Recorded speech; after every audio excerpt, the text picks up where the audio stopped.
Things are heating up at the Statehouse. Indiana lawmakers have filed over 500 bills for this short legislative session. We'll dive into the bills getting attention, including a total ban on cell phones during the school day, an anti-doxing bill, and several bills to modify executions for the death penalty in Indiana. We'll get into those and more, along with your chance to talk and text directly to your elected representatives. Right now on PrimeTime.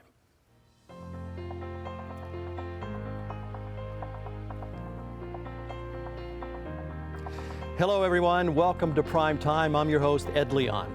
The short legislative session is gaining momentum as the General Assembly works towards a January 26th deadline for passing bills out of committee. Some of the laws being discussed include everything from requiring paid protesters to register with the state to allowing terminally ill patients to self-medicate to end their own lives. Here to give us their insights and to speak to you about their legislative priorities are from Senate District 14, the Assistant Republican Caucus Chair, Senator Tyler Johnson. And from District 18, the Assistant Republican Caucus Chair for the House, Representative Dave Abbott. Welcome to Prime Time, gentlemen. Thank you. Thank you. All right. So Governor Braun just delivered the State of the State.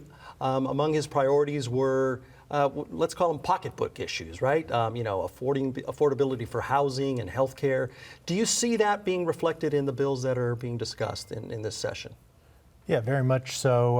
I think priorities on both sides are trying to deal with the cost of delivering health care, the cost of housing through, helping through over-regulation and getting rid of some of that. And so, yeah, I think both sides of the chamber are really working on those kind of things. Representative, what do you find most impactful that you're hearing in the House, most impactful for families and for Hoosiers? Well, just as a takeoff from what Senator Johnson said, House Bill 1001, it does exactly that. It addresses our need for affordable housing.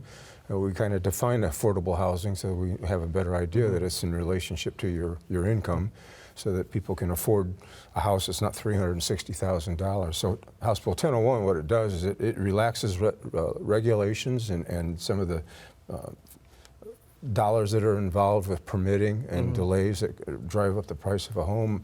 In Indiana, as much as 25%, a fourth of what the house retails for, is absorbed by the buyer. So is that impacting the builders then for new housing? Yeah, so we have such a shortage on housing now. I forget what the numbers are nationwide. It's like 31,000 homes, I believe, that we're short. And that translates right down into Indiana, too. So, yeah, that's one of the main things I hear from CEOs of large corporations when they want to bring in-migration into the state. We can't find a place for them to live that's affordable. Yeah. So. I want to invite our audience into the conversation. Folks, our phone lines are open right now for your questions and comments at 260-969-2720. You can also text your question or comment to 260-969-2730. If you're texting us, we ask that you give us your name and where you're texting from. Again, that text number, which is new for us, 260-969-2730 for text. Senator, have you written some bills that are being discussed in committee? Yeah, we have 5 bills in a short session, and so I have 4 of my 5 pieces of legislation being heard. One is a health care reform bill where we try to define what a nonprofit hospital is a little bit better, and then in that same bill we're trying to balance between the insurers and the health care providers on their billing and coding, which gets kind of technical. That is technical. Yeah, but it helps the patient out quite a bit, limiting delays and making sure they don't get any surprise bills. How about you, Representative? Well, I tried to take it a little bit easy this year. The Speaker says less is better, so that's what I did. I had a couple bills. I had an annexation bill, which was a carryover from the year before, and that's a major development that was happening in Kosciuszko County, and we were trying to extend utilities. We're taking a pause on that, and it's not going to get heard. I also got a wake boat bill, wake surfing. It's a public safety bill so everyone can enjoy and be safe on our lakes. It's a major new sport that's out there, so we want to be able to share the lake with everybody safely. So what does it do? What does it say about riding your wake surfing boats are unique because, unlike ski boats, they do their best thing at about 10 miles per hour, and they make a huge slow, wave, 3 or 4 feet high. Well, in nighttime, that's dangerous. So plus, they're in an elevated position with the bow of the boat very high. So you've got people in the water that could be hit. We've had close calls. I've had a number of those. So what we're doing is just saying, let's have wake surfing and speedboats play by the same rules. Nothing on night. Don't ski or wake surf at night. And on small lakes that really weren't made for high-speed running, you're not able to do that on small lakes unless you get a speed exemption, which a lot of the lakes have done. That's allowed, so it still gives them an opportunity. Right. We both talked a little bit about the idea of the short session. I think our audience might be interested in knowing how a short session affects you as the lawmakers. Well, I can tell you, everyone seems to offer about the same. I think we've got just a little bit over 700 bills. Oh, it's gone up to 700? Well, between the House and the and Senate. the Senate, yeah. Yes. So I think we have a little around 500 or so, maybe 480. And what happens is, they all load up the committees. Everything goes fast. You have your bill handed down on a first reading to a committee.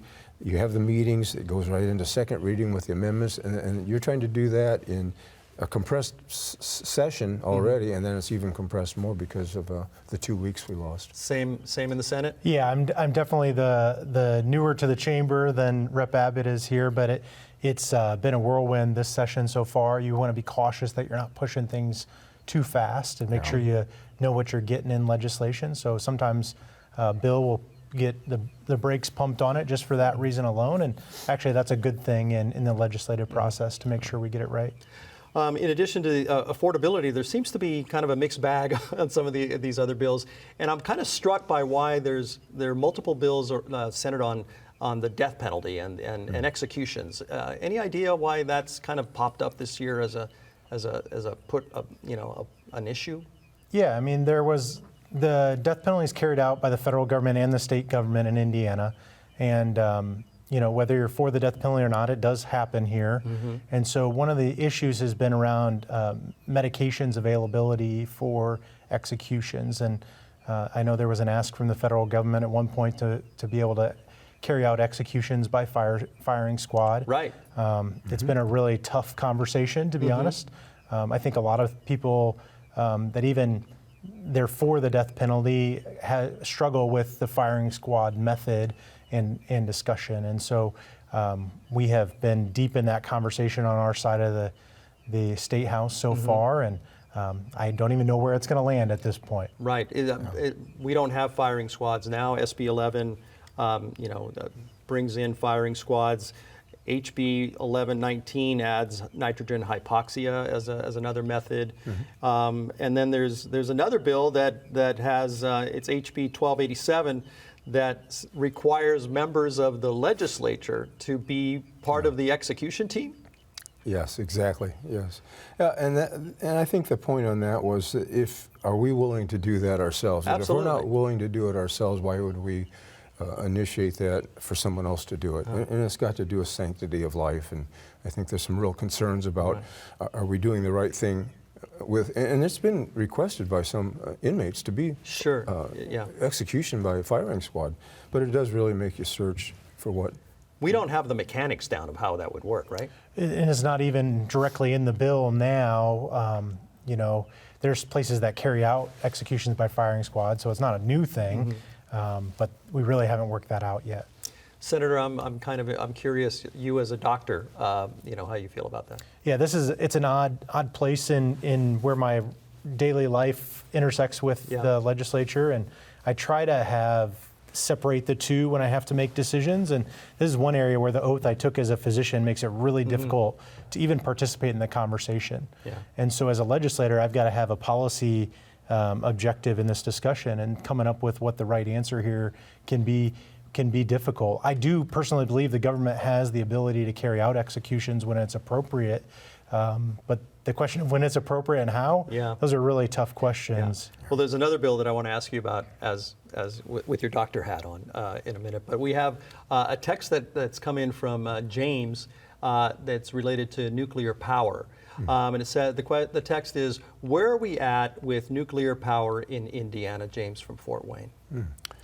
Well, right now, with data centers coming in, there's a high demand for electricity. Very high. It's been told we need to almost double our output of power in the next 5 years, which leads us to know that our renewables are not going to do it. They're only going to add a couple, 2-3% at most. and coal, and we're phasing those out, and it's really too expensive to bring those plants back online anyway. So small modular reactors are what we're looking at. They're very small miniature reactors that can be placed around the state relatively inexpensively. So that's what's on the horizon for us. How soon before those can come online? I've heard estimates it's probably at least 5 years. There's work being done right now on, I think, some test ones, but that's got to be proven out, and then they would be produced in more in mass. But the data centers are here, you know, and Yeah. and the need is immediate. Yes, and those are they take as much electricity probably as what we produce for the whole state when we get up to speed with how many we do get online, how many of these data centers. Well, one of the bills that has passed out of committee, the State Judiciary Committee, is a bill targeting doxing. Can you explain what doxing is? Yeah, doxing, it's kind of an online phenomenon where you take somebody's home address or their phone number or their place of work, and you basically try to launch it out on the internet to either get them in trouble or to have harm come to them. And it's pretty easy to say that malintent is inappropriate, and one of our colleagues brought a bill in the Senate to outlaw the act of doxing. Now, defining it is really hard, and then judging intent is really hard. So it'll be a difficult thing to find where we can actually get to the point of putting a final bill together and passing something out of our chamber to make sure that, one, that your rights are protected for speech, which is always a difficult line when there's crimes involved. But it's clearly wrong to try to cause harm to somebody, whether you're a public official or a private individual. It's clearly wrong. And this applies to everybody, or is it to a particular group? I'm not sure how far the bill extends. I know it's public officials, but I don't know how long it. So it is public, yeah. Because I thought I'd seen that it's public officials. Have either of you had to struggle with that? Not myself, but I've heard stories of a number of legislators that have been, we call it swatting too, you know, where they call 911 and report some kind of a crime that's going on at home. That's been very disturbing. There's no crime, when there's no crime going on. Right. Yeah. No, I have not heard much on the doxing. So. We have another text coming in from John. Let's see what that one's about. What will you do to curb rising grocery prices on goods like milk, vegetables, and especially meats like pork? That's John from Waynedale. Yeah, so I think the best thing that we can do is have responsible government, don't overspend. I think a lot of the inflation you see along grocery prices has been part of the issue, but also fuel costs are a big part of that. And so when we're talking about nuclear, things like that, so power to produce and those kind of things all weigh into that. But I think the federal government probably has a lot more weight on some of those prices than we do here in the state, but we try to get as much regulatory burden out of the way so that people have access to appropriately priced, even low-priced foods. Yeah, the train of trickle-down savings takes a long time, right? Yes. And people are suffering now, and wages don't always catch up right away to inflationary prices, and that's kind of where we just were, and thankfully we're coming out of it somewhat now, but it's a problematic phase for sure.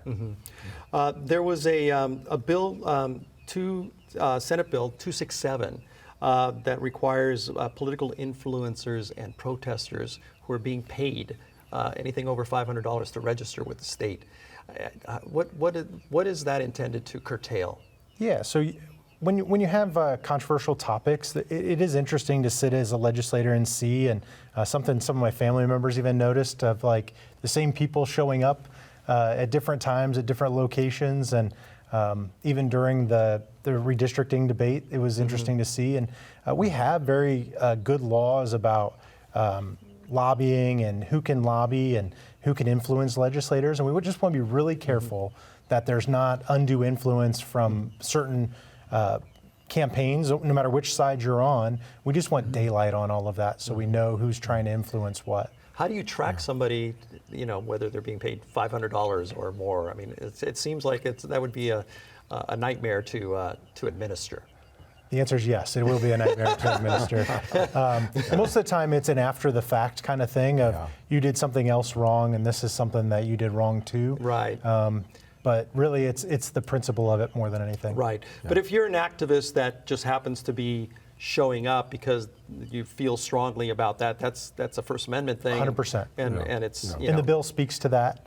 We just want to be cautious. You never want to cross a line to prevent anybody from saying what they have to say and what they believe. And I think that's actually really, really important. But that's a long stretch from somebody who's a paid actor in the space. And so they're two very different things. So we want to protect First Amendment rights while making sure there's not undue influence in a campaign. And I might add, too, when you're paid, you're not just a protester, you can be an activist. And that could lead to harm and aggressive behavior. So, like you say, when you catch them, when they get incarcerated, then you have that knowledge and you can on something different, you're saying? Yes. Yeah, got it. You brought up the redistricting. Has there been ramifications since then? Is it impacting the rest of the session? Interestingly, it hasn't so much on our side. We've been able to separate that for the most part, and that's a good thing. It was a very tense, awkward debate, to be honest. I think as the year goes on, you'll feel that tension a little bit more. Every session gets a little more tense as it goes on, and so hopefully that doesn't affect our work. Yeah. But I think the colleagues that I've worked with so far, there's been very little mention of it, and we've actually worked very well on some very difficult issues so far. Have you found that? And I agree, yes. We work very close on both sides of the aisle anyway, and this was a tense time, and there was, as you know, it passed out and it failed out of the House and passed in the Senate. But we're friends, we still talk. My thought is we concentrate on the future. What we want to do, if we want to have a balance of power and fairness in Congress, let's get the vote out.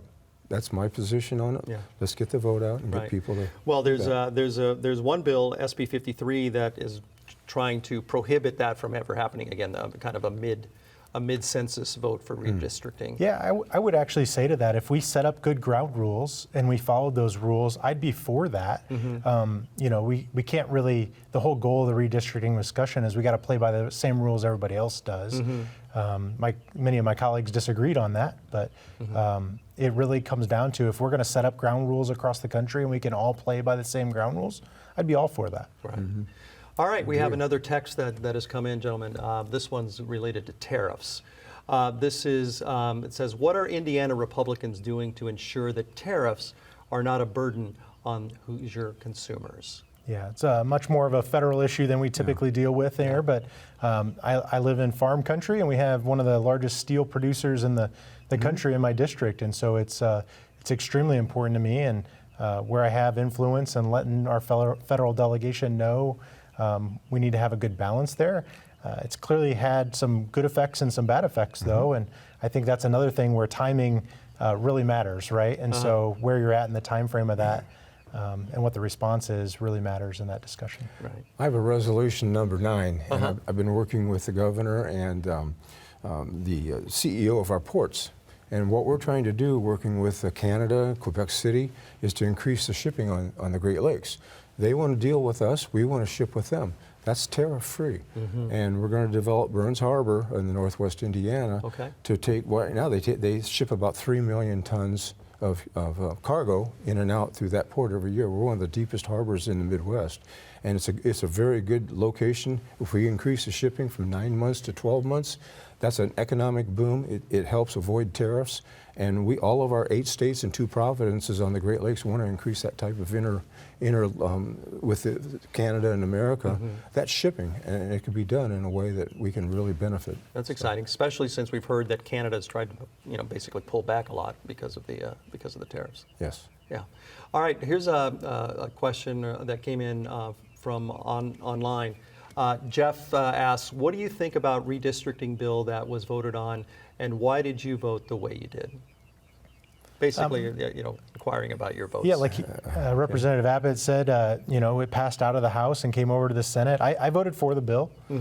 I felt it was appropriate given the timing. I got a little bit of a pass because I wasn't here for any of the redistricting discussions before I got there, and so this was my first swing at it. And so I felt it was appropriate to make the maps as fair as they possibly could be, and that would having equal congressional delegations as much as we could. So having the districts mirror each other as much as possible. And I did like that about the map. Right. It was, it was a specific map, and Representative Abbott, you voted for it as well, I right? did, and it was something I didn't want to vote for. I felt that for the balance of power, and our midterms are so critical, and yes, it was gerrymandering, and yes, it was a political reason, which is legal, and a lot of people think this is illegal. It's one of these steps. It's a dramatic step, and what we're trying to do is maintain fairness in Congress. Yeah. There was a lot of accusations about other reasons, but that really was what it was about. And I stand by it. Let's regroup and let's get people out to vote. That's how we need to do it. So. Yeah. All right, can we move on to a few other bills? Because I'm really fascinated by some of these laws that are as a doctor, there's a bill that's proposing that that it's HB 1011, allowing terminally ill people to get medication and self-medicate to end their lives. Thoughts on that? Yeah, I actually have a real problem with doing that. I actually had a resolution 2 years ago condemning that act itself. As a doctor, once you kind of cross that line and you're no longer willing to treat a patient and you just kind of support ending their life, it makes it really hard to value life. And that's a big part of our job. And I don't know where you would draw that line even. So you can't even have that discussion. Now, I understand very much. I take care of terminally ill people all day. The medication would have to come from a doctor somehow, right? Right, right. And we struggle with online ordering and that kind of stuff now, so I don't want that that stuff out there. And you look at places like Canada now; it's one of the leading causes of death in Canada, is physician-assisted suicide. They call it medication-aided in dying, I think is what they call it. It makes it sound very much a calm, nice thing to do. And number one reason for doing is depression. I don't want somebody who's sad to go take their own life, and it's what I really do in the emergency department most of the nights downtown here at Fort Wayne is talk to people who are in trouble and try to talk through that with them and try to provide some compassion so that they value their own life as much as we do. And so it really would be a sad state of affairs to ever get to that point. Yeah. I've seen family members die, and you see how they suffer, and they're out of pain once that happens. But up until that moment, you don't want to see them die. It's really hard to do that. I completely agree with Senator Johnson. Right. Well, this would give agency to the patient, the terminally ill person. There's also a bill that would basically mandate posting and displaying the 10 Commandments in every public school classroom and library. Does that go a little far, do you think, in terms of the entitlement clause or the? I don't think so. We're not violating church and state. We're not establishing a state church. We're displaying what our country was based on, basically. And I think it's if you're not in a religious position, it's historical. So it should be there. Right. Kids should learn this. Would that also go towards, a sacred text from other faiths? How would you feel if other faiths were also displayed like that? I believe that we were created in this country on Christian backgrounds. So in the schools, or it's a state-established school, but we're not trying to favor one or the other. I just think that since it's a historical thing, it should be from the United States, and we represent the Christian values. Okay. So. All right, we have another text. This is about power costs and the data centers, which we've talked a little bit about. What's the deal with power costs and new data centers? This viewer maybe didn't hear your previous answers, but it is a burning question here. Very much so, and part of that is we don't want the citizens to bear the burden of these data centers. People definitely want them because they want to use their phone and their tablet to do AI and search, and it's very power consuming. And so we want the data centers, these large companies, to bear the burden of that. And so making sure we set up state law to mirror that and make sure we protect the average citizen, that's the way it should be done. All right, we're coming up towards the end of our time. Final thoughts for your constituents. What would you like to tell them as this session rolls along? I think our session right now is really dealing with cost savings for our citizens. As far as 1001 with the housing, 1002 we're dealing with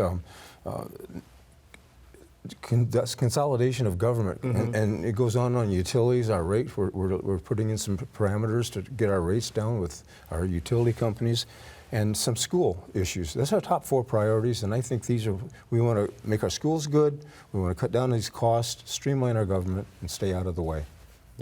Yeah, to that same theme, we're really looking to protect the taxpayer dollars in the Senate, and that's whether it's through waste, fraud, and abuse. Many of our priority pieces of legislation are looking to just make sure we protect those dollars so that they're there for people that need them. Yeah, SB 1 is one of them. Correct. Right. Well, I want to thank you guys both. I hope you come back. I hope we have time to bring you back during this session. I want to thank my guests from Senate District 14, Assistant Republican Caucus Chair Senator Tyler Johnson, and from District 18, Assistant Republican Caucus Chair for the House, Representative David Abbott.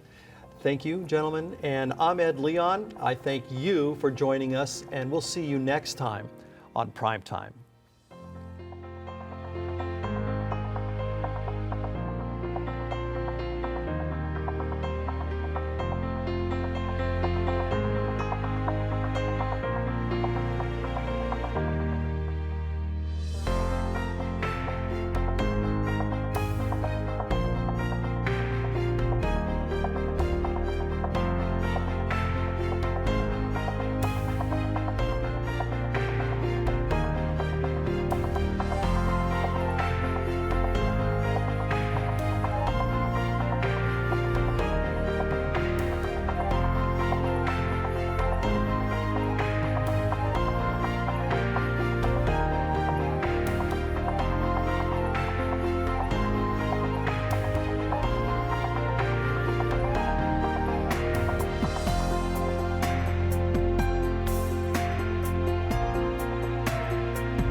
The preceding program on PBS Fort Wayne was made possible in part by the Regional Chamber of Northeast Indiana advocates for world-class infrastructure, a competitive business climate, 21st century talent, and rural investment. One region, one voice. NEINadvocates.com. The Rogers Company has been conducting business in Northeast Indiana since 1944 as Rogers Markets and now as the Rogers Company with commercial property and real estate development. Pleased to support local not-for-profits and PBS Fort Wayne. Funding for Prime Time on PBS Fort Wayne is provided by the First Source Foundation and the Knight Foundation.